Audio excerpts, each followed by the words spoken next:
Bismillahirrahmanirrahim. Assalamualaikum warahmatullahi wabarakatuh. Alhamdulillahi rabbil alamin. Wa bihi nasta'inu ala umuri dunya waddin. Wassalatu wassalamu ala ashrafil anbiya'i wal mursalin.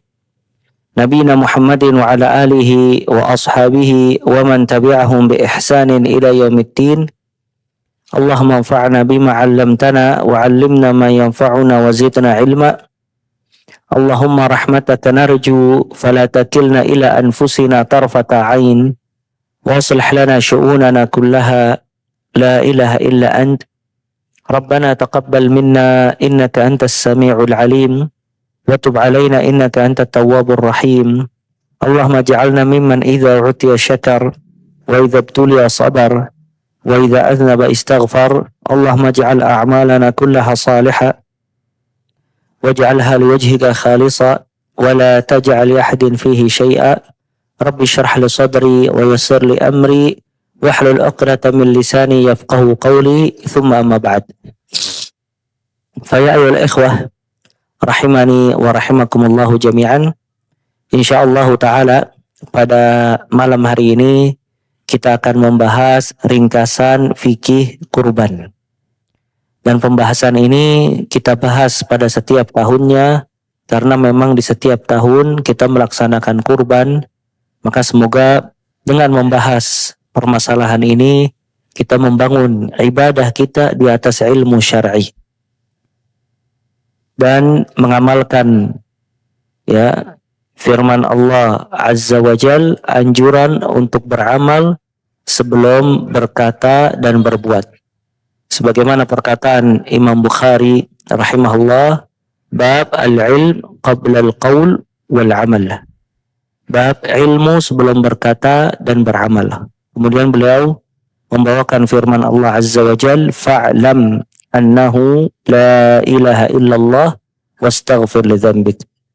Ketahuilah, berilmulah bahwasanya tiada Tuhan yang berhak disembah melainkan Ia, Allah Azza wa Jal, dan mintalah ampun atas dosamu. Maka ayat ini anjuran seseorang sebelum mengamalkan ibadah apapun juga, maka dia harus mengamalkannya di atas ilmu syar'i agar ibadah dia diterima oleh Allah Azza wa Jal dan ibadah dia bertingkat kualitasnya, sebagai pembeda antara ibadah dia dengan ibadah orang-orang awam atau orang-orang yang menjalankan ibadah hanya rutinitas biasa, tidak ada nilai keikhlasan, ta'zim syairillah, mengagungkan syiar-syiar agama Allah Azza wa Jalla. Allah Ta'ala berfirman, dzalik wa may yu'azzim sya'airallah fa innaha min taqwal qulub. Barang siapa yang mengagungkan syiar-syiar agama Allah, sesungguhnya dia termasuk dari ketakwaan hati. Dan ayat ini dalam surat Al-Hajj, dan surat Al-Hajj di dalamnya juga membahas tentang ibadah kurban yang dilaksanakan di musim haji. Dan juga Allah membedakan antara ibadah orang-orang yang berilmu dengan orang-orang yang tidak berilmu. Kata Allah Azza wa Jal, qul hal yastawi alladhina ya'lamuna walladhina la ya'lamun. Katakanlah, apakah sama orang-orang yang berilmu dengan orang-orang yang tidak berilmu? Innama yatadzakkaru ulul albab. Sesungguhnya yang dapat mengambil pelajaran adalah orang-orang yang berakal. Dan Allah mengangkat derajat orang-orang yang mengamalkan dengan ilmu. Kata Allah Azza wa Jal, yarfa'illahu alladhina amanu minkum walladhina utul ilm darajat. Allah mengangkat orang-orang yang berilmu, orang-orang yang beriman di antara kalian, dan juga orang-orang yang berilmu beberapa derajat. Kata para ulama, orang yang beriman diangkat derajatnya oleh Allah Azza wa Jalla. Namun orang yang beriman di atas ilmu atau dia memadukan antara ilmu dan iman akan diangkat oleh Allah beberapa derajat dibandingkan orang yang beriman namun tidak berilmu. Maka ini fadlul ilm, keutamaan ilmu, dia bisa menjadikan ibadah seseorang berkualitas di sisi Allah Azza wa Jalla. Kemudian sebagaimana yang kita ketahui bahwasannya ilmu itu kalau tidak dimurajaah lupa dan juga hilang.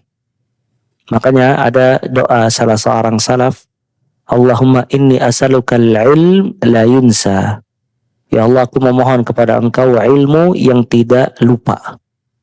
Sebagaimana kita berharap harta kita tidak hilang, hancur, begitu pula kita berharap ilmu kita tidak hilang dan juga lupa.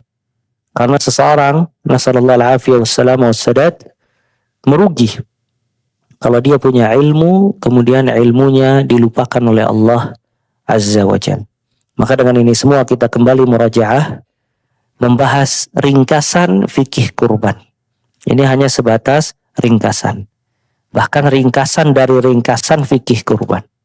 Karena sebenarnya materi ini Anda ambil dari kitab Ibnu Utsaimin rahimahullah yang berjudul Talkhis Kitab Ahkamil Udhiyah wa Zakah. Ringkasan kitab yang berkaitan dengan hukum kurban dan penyembelihan. Diringkas lagi, jadi ringkasan dari ringkasan kitab Fiqhul Udhiyah wa Zakah, ya. Dan semoga yang sederhana ini bermanfaat buat kita semua. Tafadhal, ada yang bawa bukunya apa enggak? Pak Dudit, tafadhal dibaca. Iya.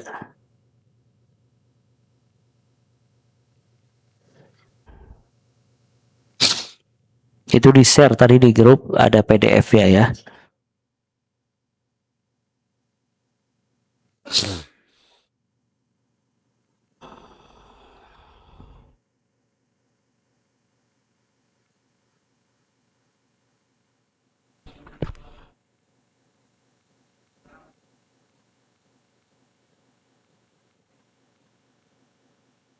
Nah, kurban definisinya adalah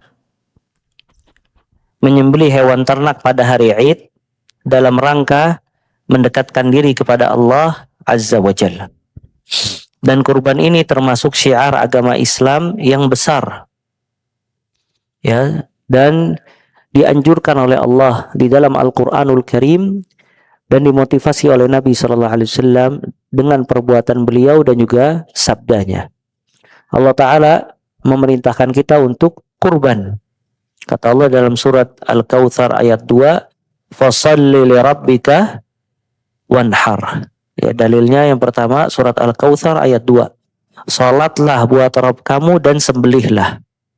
Dan juga dalam surat Al-An'am ayat 162 163 Allah Ta'ala berfirman, Qul inna salati wa nusuki wa mahyaya wa mamati lillahi rabbil alamin la syarikalah. Katakanlah sesungguhnya salatku, nusuk. Nusuk, sebagian ulama ada yang menafsirkan semua peribadatan dinamakan dengan nusuk. Sebagian lagi menafsirkan nusuk dengan az-zabihah, penyembelihan. Maka katakanlah salatku, sesembelihanku, kehidupanku, kematianku untuk Allah Rabbul Alamin. La syarikalah, tiada sekutu baginya. Dan dua ayat ini, surat Al-Kautsar dan surat Al-An'am, menunjukkan kalau ibadah kurban itu ibadah yang agung. Karena dia disandingkan dengan salat. Fasalli li rabbika wanhar. Qul inna salati wa nusuki. Menunjukkan kalau salat dia ibadah anggota badan yang agung, kalau kurban dia ibadah harta yang agung. Ya, makanya yang punya kelebihan harta jangan sampai dia tidak berkurban. Dia berkurban ya walaupun hanya dengan hewan-hewan yang kecil yang disyariatkan oleh Allah Azza wa Jal. Ya, karena Allah menyandingkan kurban dengan salat. Dan Nabi Shallallahu Alaihi Wasallam selama di kota Madinah senantiasa berkurban. Bahkan hewan kurban Nabi Shallallahu Alaihi Wasallam sangatlah bagus. Kata Abdullah bin Umar radhiyallahu taala anhuma, Nabi Shallallahu Alaihi Wasallam hidup di kota Madinah 10 tahun dan senantiasa berkurban. Ya, dan ini menunjukkan keutamaan Nabi Shallallahu Alaihi Wasallam. Padahal beliau hidup di atas kefakiran. Namun dengan fakirnya tidak menghalangi dia dari menjalankan syiar agama Allah Azza wa Jal. dan hewan kurban Nabi sallallahu alaihi wasallam sangat bagus. Disebutkan di dalam hadis yang diriwayatkan oleh Imam Bukhari dan juga Muslim, bahan Nabi sallallahu alaihi wa alihi wasallam bi kabshain amlahain. Nabi sallallahu alaihi wasallam berkurban dengan 2 domba yang besar. Di dalam riwayat disebutkan ya'kul fis sawat wa yamshi fis sawat wa yanzur fis sawat. Melihat dengan hitam, memakan dengan hitam, dan berjalan dengan hitam. Artinya di matanya, di mulutnya, dan di kakinya berwarna hitam. Zabahahuma biyadih. Beliau menyembelih kedua hewan kurbannya dengan tangannya. Ya, maka ini anjuran untuk berkurban. Nah, Kedua, kurban adalah syiar agama Islam yang besar. Maka bagi yang mampu disunnahkan untuk berkurban. Ketiga, kurban adalah amalan harta yang paling agung sebagaimana sholat adalah amalan badan yang paling agung. Hukum berkurban. Sunnah muakkadah adalah pendapat mayoritas ulama, namun sebagian ulama berpendapat wajib. nah, ada khilaf di antara para ulama apa hukum berkurban, dan yang paling kuat wallahu alam, hukum berkurban adalah sunnatun muakkadatun, adalah sunnah yang ditekankan, dan ini pendapat jumhurul ulama. Namun Ibnu Taimiyah rahimahullah mengatakan kalau hukum kurban adalah wajib, ya. Cuman yang kuat wallahu alam, hukum kurban adalah sunnah muakkadah. Oleh karena itu berkurban lebih afdal dibandingkan sedekah dengan nilai hewan kurban. Ada sebagian orang gak berkurban, tapi bersedekah dengan nilai hewan kurban. Ya, dia misalnya hewan kurban 3 juta, dia sedekahkan uang 3 juta. Ya, pada musim haji yang dianjurkan untuk berkurban. Maka berkurban lebih afdal dibandingkan bersedekah dengan harta, karena dia termasuk syiar agama Allah Azza wa Jal, ya, dan juga termasuk hadjun Nabi, petunjuk Nabi sallallahu alaihi wasallam. Bahkan di zaman Nabi sallallahu alaihi wasallam ketika terjadi maja'ah, kelaparan, tetap Nabi sallallahu alaihi wasallam menganjurkan untuk kurban. Namun dagingnya tidak dianjurkan untuk disimpan, dibagikan kepada seluruh manusia. Kalau seandainya sedekah dengan nilai uang lebih afdal dibandingkan kurban, niscaya dibolehkan atau dimotivasi sama Nabi SAW untuk sedekah. Namun tetap Nabi menganjurkan untuk berkurban, namun jangan disimpan dagingnya, tapi dibagikan keseluruhan, karena manusia tertimpa maja'ah, musim kelaparan. Nah, Hukum berkurban untuk orang yang sudah wafat. Sebagian orang berkurban untuk kerabat mereka yang sudah meninggal. Tahun ini untuk ayah, tahun depan ibunya, kemudian kakek, nenek, paman, dan seterusnya. Pada asalnya, hukum kurban adalah untuk orang yang masih hidup. Hukum untuk orang yang sudah wafat. Yang pertama, khusus buat orang. Pada dasarnya ibadah ini untuk orang yang masih hidup. Jadi di masyarakat kita itu ada kebiasaan, dia subhanallah mungkin bertahun-tahun tidak pernah berkurban untuk dirinya, tapi selalu berkurban untuk orang lain. Misalnya berkurban untuk bapaknya yang udah wafat, berkurban untuk ibunya, berkurban untuk kakaknya, adiknya, dianya enggak. Ya, yang harus kita ketahui al-asal, hukum dasarnya di dalam kurban itu disyariatkan untuk orang yang hidup. Bahkan semua ibadah itu disyariatkan buat orang yang hidup. Karena orang yang sudah wafat telah selesai. Cuman bukan berarti kita tidak melakukan kebaikan buat orang yang sudah wafat. Makanya Ibnu Utsaimin rahimahullah, beliau mengatakan amalan yang paling afdal buat orang tua yang sudah wafat itu doa. Karena kata sabda Nabi SAW, ya, waladun saleh yad'u lahu, anak saleh yang senantiasa mendoakannya. Karena doa buat kitanya dapat kebaikan dan buat orang tua dapat kebaikan. Dan subhanallah, hatta doa tetap kita tidak mengharamkan diri kita dari kebaikan ketika mendoakan orang tua. Apa doa buat orang tua? Rabbighfirli wali walidayya warhamhuma kama rabbayani saghira. Tetap kita minta ampun juga. Rabbighfirli, ya Allah ampunilah aku. Baru habis itu kedua orang tua. Nah ini juga menunjukkan manusia jangan menghalangi dirinya dari kebaikan. Orang baca Al-Quran buat si mayit, dianya nggak pernah baca Al-Quran. Bahkan ada orang-orang dibayar untuk baca Al-Quran di kuburan. Ya, dianya nggak pernah baca Al-Quran, kecuali kalau dibayar baru baca Al-Quran buat kuburan. Ya, padahal yang hidup lebih butuh beramal dibandingkan yang sudah wafat. Makanya hukum dasarnya berkurban buat yang hidup apa yang wafat? Yang hidup, bukan yang wafat. Ya. Nah, cuman bagaimana apabila kita ingin berkurban buat orang yang sudah wafat? Fadal.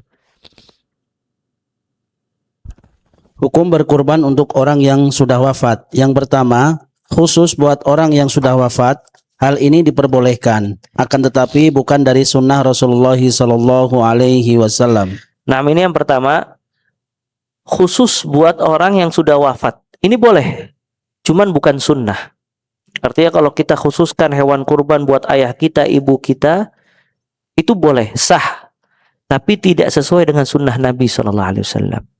Karena tidak pernah dilakukan oleh Nabi Muhammad SAW. Nabi SAW ketika berkurban, meninggalkan orang-orang yang paling ia cintai. Seperti pamannya Hamzah ibn Abdul Muttalib. Namun tidak ada riwayat yang menjelaskan kalau Nabi SAW berkurban buat pamannya Hamzah ibn Abdul Muttalib. Bahkan yang lebih daripada Hamzah, istrinya Khadijah binti Khuwailid meninggal di Mekah sebelum hijrah ke kota Madinah, sebelum ada syariat kurban. Dan tidak ada riwayat menjelaskan kalau Nabi SAW mengkhususkan kurban buat siapa? Istrinya Khadijah binti Khuwailid. Anak-anaknya juga wafat. Ya, sebelum Nabi SAW, dan tidak ada riwayat menjelaskan kalau Nabi SAW berkurban untuk anak-anaknya. Maka berkurban untuk orang yang sudah wafat secara khusus itu boleh hukumnya, tapi tidak sesuai dengan sunnah Nabi Sallallahu Alaihi Wasallam. Nah. Yang kedua, dia berkurban untuk orang yang sudah wafat dibarengi dengan kurban untuk dia sendiri. Maksudnya diniatkan untuk dirinya dan semua keluarganya yang sudah wafat. Hal ini diperbolehkan dan ini adalah kurbannya Rasulullah Sallallahu Alaihi Wasallam. Allahumma shalli alaihi wasallam. Ini yang paling benar. Seseorang berkurban untuk dirinya dan dia niatkan untuk keluarganya, baik yang masih hidup maupun yang sudah wafat. Dan ini kurban ya yang dipraktekkan oleh Nabi Sallallahu Alaihi Wasallam. Makanya Nabi SAW ketika berkurban, doanya Allahumma taqabbal min Muhammadin wa ali Muhammadin wa min ummati Muhammad SAW. Ya Allah, terimalah dari Muhammad pribadi, wa al Muhammad, dan keluarga Muhammad. Keluarga nanti kita jelaskan itu cangkupnya sangat besar. Secara kebiasaan kita kalau keluarga itu orang yang kita nafkahi secara umum, istri dan anak-anak. Namun secara bahasa etimologi, keluarga itu semua yang masih ada kaitan kerabatan dengan kita, kekerabatan dengan kita. Orang tua kita masuk keluarga, bibi dan paman masuk keluarga, anak hingga cucu hingga cicit masuk ke keluarga. Maka ketika Nabi SAW mengatakan Al-Muhammad, itu masuk semuanya. Pamannya Hamzah ibn Abdul Muttalib, anaknya, cucunya, semuanya masuk di dalam kurban yang disebutkan oleh Nabi Sallallahu Alaihi Wasallam. Wa min ummati Muhammad, dan juga dari umat Nabi Muhammad Sallallahu Alaihi Wasallam. Dan ini yang paling tepat. Makanya seseorang berkurban, dia niatkan untuk dirinya dan juga anggota keluarganya. Ya, baik yang masih hidup maupun yang sudah wafat. Dengan itu dia setiap tahun mendapatkan ganjaran kurban buat dia, buat orang tuanya, baik masih hidup maupun sudah wafat kalau orang tuanya belum mampu untuk berkurban. Nah. Yang ketiga, dalam rangka menjalankan wasiatnya. Iya, dalam rangka menjalankan wasiatnya. Kalau dia sebelum wafat wasiat, maka dijalankan wasiatnya untuk berkurban. Fadhal. Syarat hewan kurban. 1. Hewan kurban merupakan dari binatang ternak. Surat Al-Hajj ayat 34. Nah, dalam surat Al-Hajj ayat 34 disebutkan bahimatul an'am. Bahimatul an'am itu hewan ternak. Dan hewan ternak ya dikatakan oleh Imam Al-Hasan Al-Basri, Qatadah dan yang lainnya, dan yang dikenal di kalangan orang Arab kalau hewan ternak itu 3. Apa aja? Onta, sapi, domba dan kambing. Domba dan kambing. Bebek masuk gak? Ada orang ternak bebek ratusan. Udah saat daripada sapi, bebek anak aja anak korbankan. Masuk apa enggak? Enggak masuk. Kerbau? Kerbau itu jenis apa? Jenis sapi. Dia jenis sapi, kerbau. Himar? Keledai masuk gak? Enggak masuk keledai. Karena keledai dia jenisnya apa? Kuda. Ya. Kerbau masuk di dalam jenis sapi. Ya, sedangkan sapi jenisnya bermacam-macam. Begitu juga onta jenisnya bermacam-macam. Begitu juga domba jenisnya bermacam-macam dan kambing juga bermacam-macam. Nah, semua yang masuk di dalam jenisnya itu boleh dijadikan hewan kurban. Ya, nah.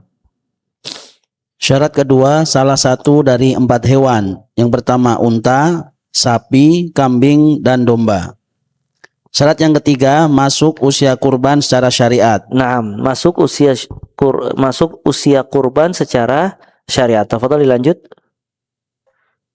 Untuk kambing genap 1 tahun. Boleh di bawah 1 tahun apabila tidak mampu. Ini yang ini dicoret. Kalau kambing itu 1 tahun, nggak ada setengah tahun. Itu ada ya, belum direvisi. Tafadhol dilanjut. Domba setengah tahun yang itu. Iya. Domba 1 tahun atau setengah tahun. Domba 1 tahun atau setengah tahun. Boleh di bawah 1 tahun. Sebagian ulama apabila mampu atau tidak mampu. Jadi kata Nabi SAW, usia hewan yang dikorbankan, la tazbahu illa musinnatan. Janganlah kamu sembelih kecuali musinnah. Illa an ta'sura alaikum fatazbahu jaz'atan minad dha'n. Kalau misalnya emang kalian sulit, maka sembelihlah jaz'ah dari dha'n. Kambing itu ma'az, sedangkan domba itu dha'n. Nah, musinnah, kata Nabi SAW, janganlah kalian sembelih kecuali musinnah. Musinnah itu thaniya fama fauqaha. Ya, musinnah itu kata para ulama, kalau onta 5 tahun.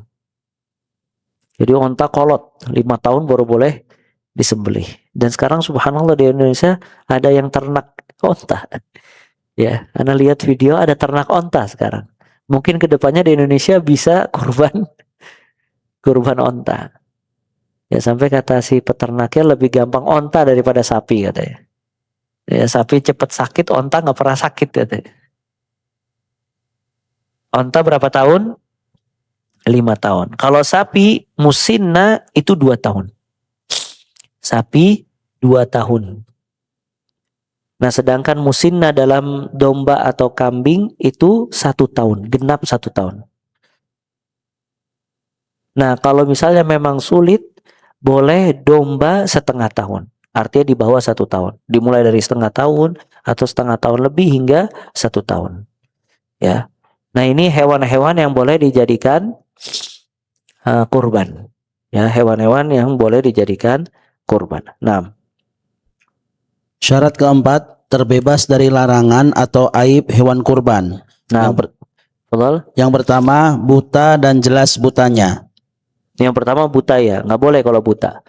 Ya kadang hewan itu cepat matanya sakit. Ya buta memutih, nah itu tidak boleh. Ya kadang sebagian dia tidak buta, cuman sakit. Nah itu harus diobati terlebih dahulu sebelum dipotong. Nah, fadhal.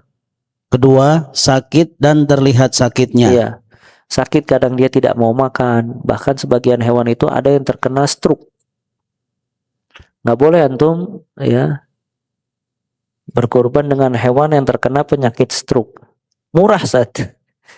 Tetap tidak boleh. Atau dia sakit ya tidak mau makan, kembung dan yang lainnya itu tidak boleh. Nah, Ketiga, pincang yang jelas pincangnya. iya, jelas pincangnya. Ya beda kalau dia terluka. Dia tidak pincang, cuman terluka. Kalau masih bisa diobati dan lukanya itu tidak membuat dia pincang, nggak jadi masalah. Tapi banyak hewan yang dia lahir memang dalam keadaan cacat. Dan subhanallah jumlah hewan ini sangat banyak. Makanya ini membantah pemikiran orang-orang non-muslim.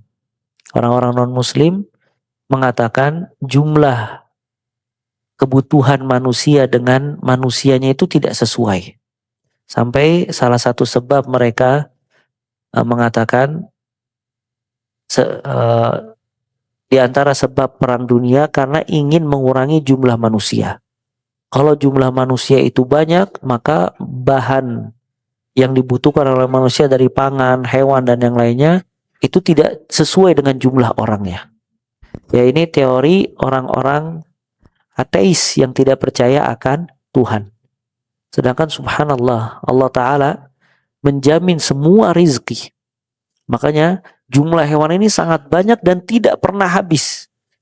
Dan setiap tahun disembeli berapa jumlah sapi, kambing, domba yang disembeli di musim haji pada tiap tahunnya. Di Indonesia aja berapa? Ribuan, jutaan mungkin. Dari Sabang sampai Merauke. Habis gak? Tahun besok masih ada gak dia? Tahun buat kurban ada. Ya. Nah ini jadi banyak hewan memang dia lahir dalam keadaan cacat. Ya makanya dia boleh. Nah. Keempat, sangat kurus hingga tidak terlihat dagingnya. Iya, sangat kurus hingga tidak terlihat dagingnya. Kelima, sudah dimiliki atau mendapatkan izin untuk dikurbankan. Nah, ini termasuk syarat hewan kurban punya pribadi kita atau diizinkan untuk dikurbankan. Ima kita beli atau dikasih sama orang. Ini semuanya boleh untuk dijadikan hewan kurban. Nah, 6. Tidak ada kaitannya dengan hak orang lain. Nah, tidak ada kaitan. Ada orang gadein domba. Pas musim haji disembelih sama dia. Ya. Nah, ini nggak boleh karena hewan itu hewan gadean. Ya, atau masih hutang, belum lunas, masih ada kaitan dengan hak orang dan seterusnya. Maka ini semuanya tidak boleh. Harus dia miliki terlebih dahulu, baru habis itu dia korbankan. Nah. Ketujuh, berkurban di dalam waktu yang telah ditentukan oleh syariat. Nah. Dimulai setelah sholat Aid dari Idul Adha sampai matahari terbenam di hari tasyrik. Nah, dimulai dari setelah salat Aid. Ya. Dan sampai terakhir hari tasyrik. Hari tasyrik terakhir tanggal berapa, ikhwah? 13 kapan? Enggak, 13 sampai kapan maksudnya? Sampai asar atau maghrib? Ya, terakhir itu maghrib. Ya, kalau ba'dal maghrib sudah berubah tanggal tidak boleh. Kalau misalnya dipotong ba'da asar, belum didistribusikan kecuali ba'da maghrib, sah apa tidak? Sah, karena pemotongannya sebelum maghrib. Yang tidak sah apabila belum dipotong sampai maghrib. Makanya yang motong hewan kurban sebelum sholat atau yang motong hewan kurban setelah hari tasyrik semuanya tidak sah. Dan semakin dekat dengan waktu yang utama semakin afdal. Ya, ba'da sholat langsung itu lebih afdal dibandingkan besoknya. Ya, dan terus seperti itu. Ya, dan Nabi SAW bersabda tentang hari tasyrik, ayyamu tasyrik ayyamu aklin wa syurbin wa dzikrillahi azza wa jalla. Hari tasyrik itu hari makan, minum dan berzikir kepada Allah azza wa jalla. Makanya haram di hari tasyrik berpuasa. Ya, khusus buat makan, minum dan berzikir. Zikir maksudnya bertakbir. Nah, Jenis kurban yang paling utama. 1. Unta untuk 1 orang. 2. Sapi 1 orang. 3. Domba 1 orang. 4. Kambing 1 orang. 5. Unta patungan. 6. Sapi patungan. nah jadi jenisnya kurban yang paling utama onta 1 orang. Yang kedua sapi 1 orang. Yang ketiga domba 1 orang, yang keempat kambing 1 orang. Baru yang kelima onta patungan, yang keenam sapi patungan.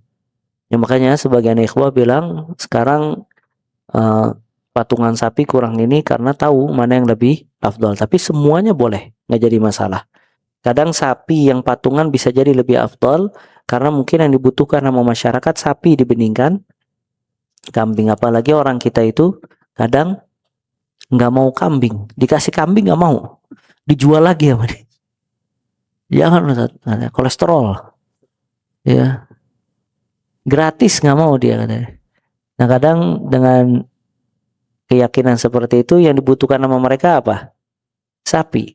Dan kadang sapi itu buat jumlah daging jauh lebih besar dibandingkan kambing. Mungkin bisa menyamai 5 hingga 7 kambing untuk satu sapi. Makanya semua yang berkurban baik sapi dengan kambing insya Allah mendapat ganjaran yang besar di sisi Allah Azza wa Jal sesuai dengan kebutuhan masyarakatnya. 6. Sifat kurban yang paling utama. Pertama, yang paling gemuk, paling banyak dagingnya, paling sempurna fisiknya, paling enak dipandang atau dilihat. 6. Ya, jadi al-asman yang gemuk, al-akthar lahman paling banyak dagingnya, sempurna fisiknya, ya enak dipandang dan dilihat. Ya, disebutkan hewan kurban Nabi SAW kabshain aqranain amlahin. 2 domba bertanduk besar. Ya, kabash itu domba yang besar. Memang kalau antum lihat domba yang besar itu kayak banteng ya, gede. Apalagi tanduknya melingkar-lingkar mungkin. Ya, enak dipandang. Terus warnanya bercampur antara hitam dan putih. Ya. Antara hitam dan putih. Dan besar badannya. 6. Niat orang yang berkurban.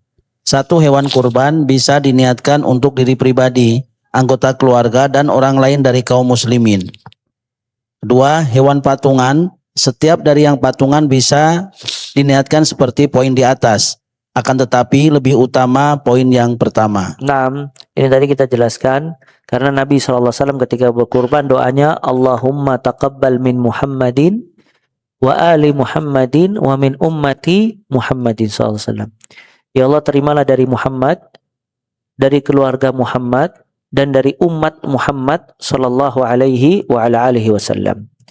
Ya, kata para ulama dengan hadis ini, ya, hadis yang diriwayatkan oleh Imam Muslim, kalau orang berkurban bisa diniatkan buat diri pribadinya, buat keluarganya, dan orang lain selain dari keluarga.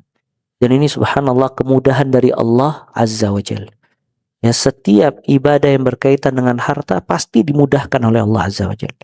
Zakat hanya diminta 2,5%. Kurban 1 ekor bisa mencakup orang yang banyak. Bayangkan kalau misalnya 1 ekor 1 orang, anggota keluarganya banyak, dia harus berkurban berapa? Anak 5, istri berapa? Istri 1. Ya, sama dia. Jadi berapa tuh? 7. Kalau 1 orang 1, dia tiap tahun mungkin kalau pengen semuanya 7. Tapi subhanallah syariat ini dibangun di atas kemudahan. Makanya cukup 1 orang buat mencakup semuanya. Ya, istrinya dapat, anak-anaknya dapat, makanya rugi orang yang tidak berkurban. Artinya dia menghalangi dirinya dan keluarganya, istri dan anak-anaknya dari kebaikan. Kalau dia berkurban, semuanya dapat, istrinya dapat, anak-anaknya dapat, dan seterusnya. Ya. Nah, orang lain, katakanlah mungkin pembantunya. Dia punya pembantu di rumah yang emang udah mengabdi sama dia lama, nggak bisa berkurban, akhirnya dimasukkan dengan hewan kurban dia. Ya, subhanallah. 1 hewan kurban, semua yang di dalam rumah dapat. Ya, ini kemudahan dari Allah Azza wa Jalla. Nah, begitu juga patungan. Kalau sapi berapa orang? 7. Setiap dari 1/7 tadi itu bisa diniatkan buat dia, keluarganya, dan di luar orang dari keluarga. Tadi kita sebutkan mungkin pegawainya, atau pembantunya yang sudah lama. Kadang ada sebagian khadimah pembantu itu kerja dari zaman orang tuanya sampai ke dia. Ya maka itu kalau dia kurban, niatkan masukkan ke dalam hewan kurban dia supaya mendapatkan keutamaan ya dari Allah Azza wa Jal. Ya, tujuh-tujuhnya boleh dia niatkan untuk itu. Bisa dipahami ya?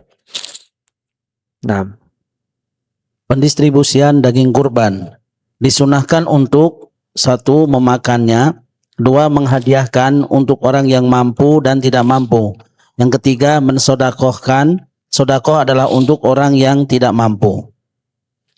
Syekh Sholeh Utsaimin menjelaskan keutamaan pembagiannya. 1/3 dia makan, 1/3 dia dihadiahkan, dan 1/3 disodakohkan. Adapun panitia atau wakil boleh memakan apabila sudah ada izin dari yang berkurban. Diharamkan menjual sesuatu dari hewan kurban dan tidak dibolehkan memberikan upah daging kurban sebagai upah tukang jagal. Harus beda akad transaksi. Nah, jadi yang pertama pendistribusian.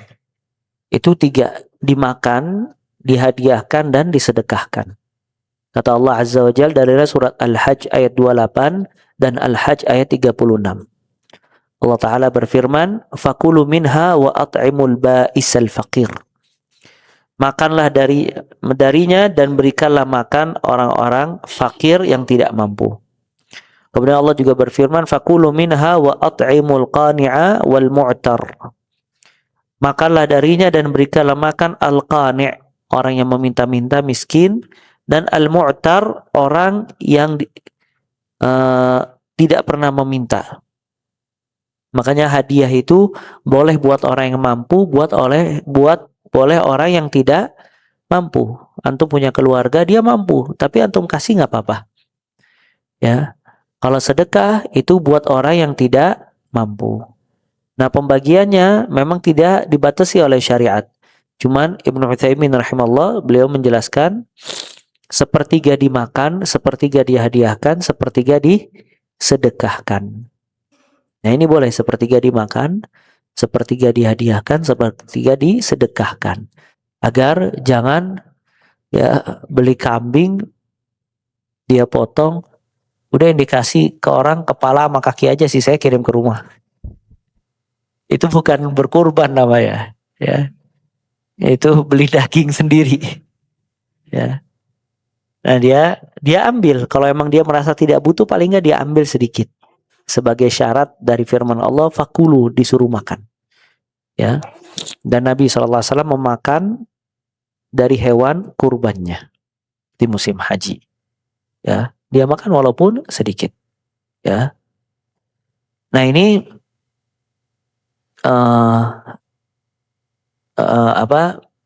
pembagian pendistribusian. Dan bagaimana dengan panitia? Panitia kurban itu wakil dari sahibul kurban.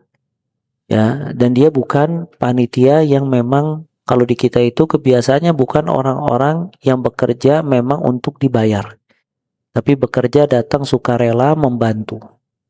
Ya, beda kalau misalnya memang di tempat lain yang ada orang tidak bekerja kecuali dengan akad. Nah, bedanya orang sukarela dengan bekerja profesional, kalau bekerja profesional itu sebelum bekerja ada akad. Kalau seseorang datang bilang saya ingin bantu tapi akadnya saya harus dapat kepala. Nah, ini menjadi pekerjaan profesional yang dibayar. Ya, namun kalau misalnya memang dia sukarela, kemudian dia diberikan daging sebagai bentuk hadiah, bukan bentuk upah dari pekerjaannya, itu boleh, nggak jadi masalah. Ya, nah seperti tukang jagal. Tukang jagal tidak boleh dia disyaratkan. Biasanya di sebagian tempat tukang jagal itu minta kulit misalnya. Saya per sapi harganya sekian sama plus kulit. Nah, kulit itu tidak boleh. Kenapa? Karena dijadikan upah transaksi dari pekerjaan. Namun kalau semisalnya memang panitia memberikan cuma-cuma tanpa ada transaksi sebelumnya, boleh apa tidak? Boleh. Si tukang jagal datang, dia kerja dengan sungguh-sungguh, panitia ngelihat, oh ini Masya Allah. Akhirnya diambil daging paha kambing 1 nih buat antum. Boleh apa tidak? Boleh. Karena pada dasarnya semua daging kurban untuk dibagikan. Baik dihadiahkan, disedekahkan. Ya, semua pada dasarnya itu. Yang tidak boleh itu dijadikan upah ketika pembagian. Tapi kalau misalnya daging itu sudah datang kepada mustahik dan mustahik ingin menjual, boleh apa tidak? Boleh. Antum subhanallah di rumah orang nggak berhenti ngasih daging sampai antum buka kulkas isinya daging semua. Ini anak gimana makannya katanya. Akhirnya dia ngomong sama istrinya, alangkah lebih baiknya kita jual ke pasar. Karena kadangkala kertas lebih dibutuhkan dari daging. Boleh apa tidak? Boleh. Akhirnya dia ke pasar, dia jual, bilang, ya udah nih, antum jual aja dah, nggak mungkin anak makan semua. Boleh. Yang tidak boleh upah ketika pendistribusian, itu tidak boleh. Nah, jadi wakil ya atau yang dinamakan dengan panitia kurban, wakil dari sahibul kurban, itu apabila diizinkan atau kebiasaan masyarakat memang panitia kurban ini diberikan izin untuk makan, menghadiahkan, mensedekahkan, itu boleh. Dan semua hewan kurban pada dasarnya untuk didistribusikan dan dibagikan. Ya, yang tidak boleh itu panitia hewan kurban semuanya untuk panitia, nggak ada yang keluar. Ya, itu panitianya maling namanya.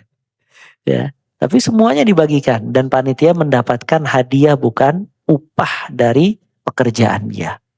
Ya, makanya tidak ada syarat harus sekian kresek, sekian kresek, enggak. Itu ya dikasih semuanya. Ya. Nah, dikasih cuma-cuma bukan upah pekerjaan. Yang tidak boleh di sini apabila dijadikan upah diperjualbelikan dari hasil distribusi. Ya, sebagian panitia kalau ada yang datang pengen daging dari masyarakat sama yang lainnya, ngasih karcis terus ngasih uang 20.000.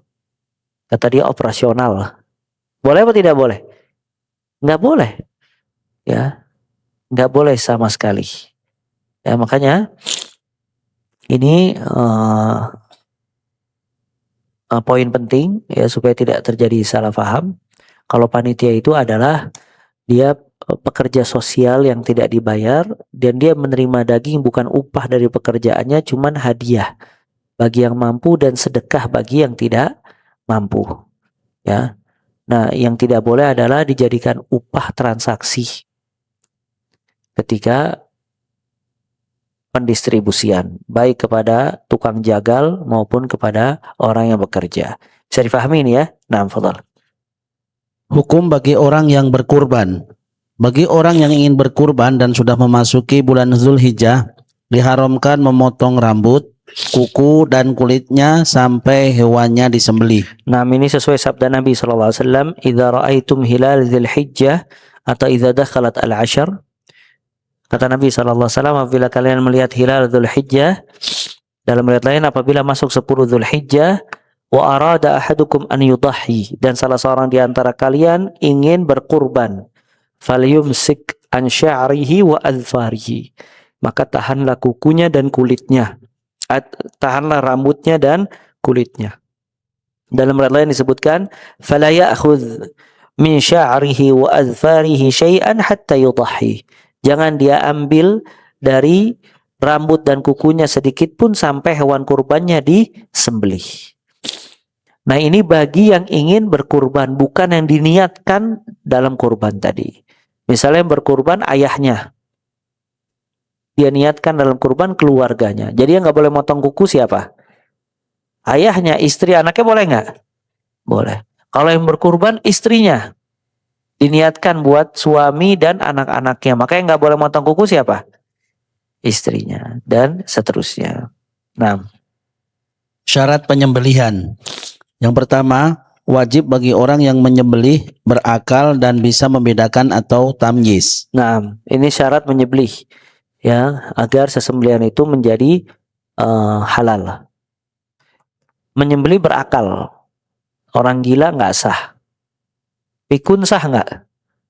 Ada orang tuanya pikun, anaknya pengen mendapatkan keutamaan, dituntun orang tuanya diginiin pisaunya, Ayo bah sini bah, ya diajarin sembelih nggak sah karena dia sudah tidak berakal sehat. Yang kedua bisa membedakan atau tamyiz. Di sini juga anak-anak tidak boleh. Ya, makanya bukan berarti anak-anak ini belajar. Anak kelas 2 SD harus belajar. Atau anak kelas 2 SD mungkin tamyiz tapi sebagian juga belum tamyiz. Ya. Nah, ini tidak benar. Yang benar berakal proporsional yang kuat agar tidak zalim kepada hewan sembelihan. Nah, fadhal nomor 2. Yang kedua, penyembelih adalah orang muslim atau ahli kitab. Nah, Surat Al-Maidah ayat 5. ya, ahlul kitab adalah semua orang yang dinisbatkan kepada Yahudi dan Nasrani. Walaupun dia Chinese. Sebagian orang Cina itu beragama Nasrani, sebagian lagi beragama selain Nasrani. Namun ketika dia nisbatkan kepada Nasrani, maka sesembelihan orang Nasrani itu sah. Yahudi itu sah karena Nabi Shallallahu Alaihi Wasallam memakan makanan yang dihadiahkan dari Yahudi, ya, paha kambing dari Yahudi, ya, menunjukkan kalau sesembelihan ahlul kitab itu sah dan nggak perlu ditanya, antum nyembelihnya gimana? Ya kalau semua perkara dipertanyakan, akhirnya kita nggak makan apa-apa, ya, semua pertanyaan. Yang penting datang kepada kita secara umum dengan cara yang halal. Ya, kita beli dari orang muslim yang kita ketahui. Nah, Ibnu Utsaimin rahimahullah berpendapat tidak sah penyembelih yang tidak sholat. Nah, karena beliau memegang pendapat kalau orang yang meninggalkan sholat dengan sengaja kufur keluar dari agama Islam. Makanya orang-orang yang tidak sholat sesembelihannya tidak sah karena dia jatuh di dalam hukum kafir. Dan ini pendapat Ibn Utsaimin, Ibn Baz, Syekh Saleh Fauzan dari ulama-ulama sekarang dan pendapat-pendapat terdahulu dari sebagian ulama. Makanya ulama yang memegang pendapat orang yang meninggalkan sholat dengan sengaja itu keluar dari agama Islam kufur, maka sesembelihannya tidak sah. Oleh karena itu aslam yang paling selamat, sebagaimana kita praktekkan di sini, yang menyembelih itu kita, yang ngulitin si tukang jagal. Jadi tukang jagal itu yang kita bayar, dia tugasnya ngulitin. Tapi kalau bisa yang menyembelih itu yang kita tahu orangnya dia tidak luput dari sholat. Nah, syarat yang ketiga, diniatkan untuk disembelih. Diniatkan untuk disembelih, bukan nggak sengaja. Lagi nyoba-nyoba pisau, kebeset kesembelih misalnya. Nggak niat untuk sembelih sebenarnya. Ya cuma lagi pisau ke leher kambing, ternyata pisaunya tajam banget. Ya ini nggak boleh. Dia memang niat untuk disembelih. Ya. Nah, keempat, tidak disembelih untuk selain Allah. Iya, ini juga tidak boleh. Seperti perbuatan-perbuatan syirik, menyembelih sapi, kerbau yang dihadiahkan buat penjaga laut, penjaga gunung dan seterusnya, ini tidak boleh. Ya, dan tidak boleh dimakan sesembelihan tersebut. Ya. Syarat kelima, tidak disebutkan nama selain Allah ketika menyembelihnya. Jadi nggak boleh. Ya, Bismillahi wa bismi Nyiroro Kidul, naudzubillah misalnya. Dengan nama Allah dan penjaga laut tidak boleh. Kalau ada selain Allah tidak sah. Ya, Bismillahi wa wali fulan, dengan menyebut nama Allah dan wali fulan atau habib fulan tidak boleh. Ya kalau misalnya memang disertakan di dalam penyembelihan untuk selain Allah, maka tidak sah itu. Ya, kata Allah wala ta'kulu mimma dzukira rasmullah wala ta'kulu, jangan kamu makan yang mimma lam yadzkir rasmullahi alaihi. Makanan-makanan yang tidak disebutkan nama Allah atasnya. Nah, syarat keenam, disebutkan nama Allah ketika disembelih. iya. Kata Nabi SAW, ma'an harad dam wa dzukir rasmullahi alaihi fakulu. Semua yang mengalirkan darah dan disebut nama Allah makanlah. Maka harus disebut nama Allah, dan para ulama khilaf. Sebagian mengatakan kalau tidak disebut nama Allah maka tidak sah walaupun lupa. Dan ini pendapat yang diperkuat Ibn Utsaimin. Jadi misalnya hatta ayam. Kan ada hewan yang memang harus disembelih seperti ayam. Nyembelih ayam